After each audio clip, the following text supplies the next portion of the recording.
प्रेम से बोले श्री सद्गुरुदेव महाराज की जय। इसी के साथ साथ मैं आप लोगों से विनती करती हूँ कि नए साल के साथ साथ कुछ नया करें, जैसे कि भजन रोज करना, सत्संग में आना और अपने बच्चों को भी सत्संग से जोड़ना, क्योंकि हम लोग बड़े भाग्यशाली हैं जो आज के ऐसे समय में हम और आप लोगों को आत्मज्ञानी संतों का सत्संग मिल रहा है।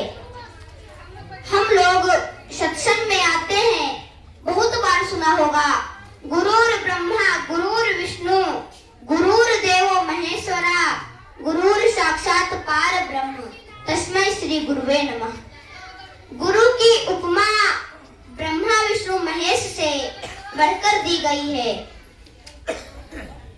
कबीरा हरि के रूठते गुरु की शरण में जाए, कहे कबीर गुरु रूठते हरि नहीं होत सहाय। अगर वेद शास्त्रों से गुरु की महिमा निकाल दी जाए तो शास्त्रों में कुछ नहीं बचेगा।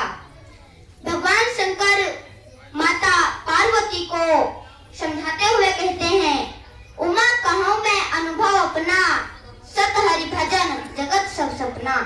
तुलसीदास जी कहते हैं, घट में है सूझे नहीं लानत ऐसी जिंद, तुलसी इस संसार को हुआ मोतिया बिंद।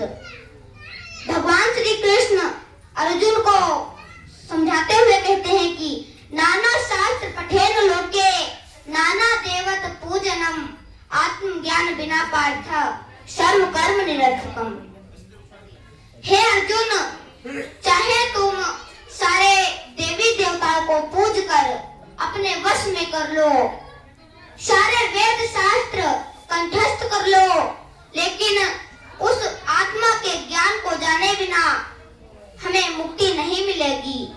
हम लोग सत्संग में आते हैं, सुनते और सुनाते हैं, लेकिन अपने जीवन में उतारने का प्रयास नहीं करते। माता मदालसा का नाम सुना होगा आप लोगों ने। उनके 4 पुत्र थे। 3 पुत्रों को उन्होंने गुरु की सेवा में भेज दिया। अपने पति के कहने पर 1 पुत्र अपनी सेवा में रख लिया। विचार करो, वही ज्ञान पाकर हम सबकी क्या भावना है। एक भी पुत्र गुरु की सेवा में भेज नहीं सकते। माता मैनावती का नाम सुना होगा। उनके 1 पुत्र था गोपीचंद। गोपीचंद को समझाते हुए माता जी कहती है कि बेटा, जितने तुम खूबसूरत हो, इससे अधिक खूबसूरत आपके पिताजी थे, लेकिन वो इस दुनिया में नहीं है। सारा धन वैभव साम्राज्य सब यहीं छोड़कर चले गए।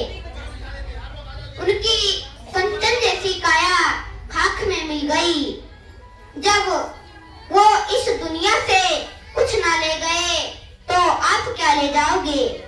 गोपीचंद कहते हैं कि माता, आपके कहने का क्या अर्थ है, आप क्या कहना चाहती हैं। माता जी कहती हैं, हम ये कहना चाहते हैं कि आप गुरु दरबार चले जाओ। विचार करो, इतना धन वैभव साम्राज्य होते हुए भी माता ने अपने इकलौते पुत्र को गुरु की सेवा में भेज दिया।